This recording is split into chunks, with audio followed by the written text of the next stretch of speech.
¿Cómo puedo saber si quien me habla es mi propia voz o la voz de Dios?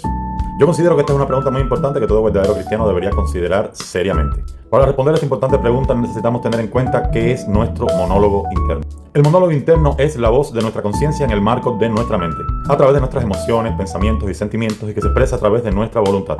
No deberíamos confundir nuestro monólogo interno, que es un elemento muy subjetivo, con la verdadera voz de Dios, porque el peligro estaría en que muchos confunden la voz de su conciencia, la voz de su monólogo interno, con lo que ellos consideran ser revelación o ser palabra de ciencia, cuando en realidad no lo es. Ya Moisés nos advirtió de esto en Deuteronomio capítulo 18, versículo 22. Cuando el profeta que dice que habla de parte del Señor diga que algo va a suceder y eso no sucede, es que el Señor no ha hablado. No tengas temor de él, porque según su imaginación habló ese supuesto profeta. Todo lo que Dios ha dado a conocer cae dentro de estas dos categorías. Número 1, la revelación general, y número 2, la revelación especial.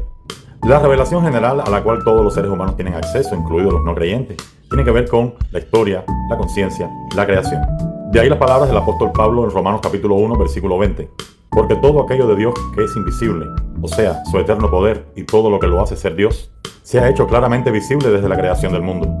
El ser humano ha podido entender todo eso con facilidad al observar la creación de Dios, así que la humanidad no tiene ninguna justificación para hacer todo el mal que hace.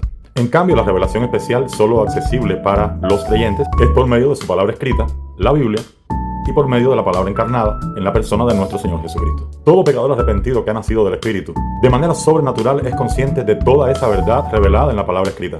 Y una vez hecho libre por esa verdad, puede reconocer a Jesucristo como Señor y Salvador. Punto de partida de esa nueva realidad, el cristiano recibe la iluminación según 2 Corintios capítulo 4, versículo 6. Porque Dios, que mandó que de las tinieblas resplandeciese la luz, es el que resplandeció en nuestros corazones para iluminación del conocimiento de la gloria de Dios en el rostro de Jesucristo. Es por el magisterio del Espíritu que se nos enseña y se nos recuerda todo lo que Jesús habló, según Juan, capítulo 14, versículo 26. Pero el consejero, el Espíritu Santo que el Padre enviará en mi nombre, les enseñará y les recordará todo lo que yo les he hablado. De ahí que nuestra conversación con Dios debe tener exclusivamente el sello de la palabra escrita inspirada en torno a las enseñanzas de Jesús y acreditadas por el Espíritu Santo en el corazón y en la mente de cada creyente.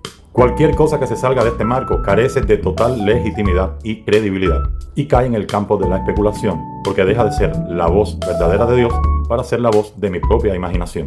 La palabra profética más segura sigue siendo la palabra escrita, la palabra inspirada, esa que sigue siendo útil para enseñar, para instruir, para corregir y para redarguir, a fin de que el hombre de Dios sea totalmente maduro y completo y preparado para toda buena obra. Y que por medio del Espíritu siempre me va a redireccionar hacia la persona de Jesucristo para la gloria de Dios Padre. En fin, para poder diferenciar la voz de mi propia mente de la voz de Dios, necesito tener la mente de Cristo. Dios los bendiga.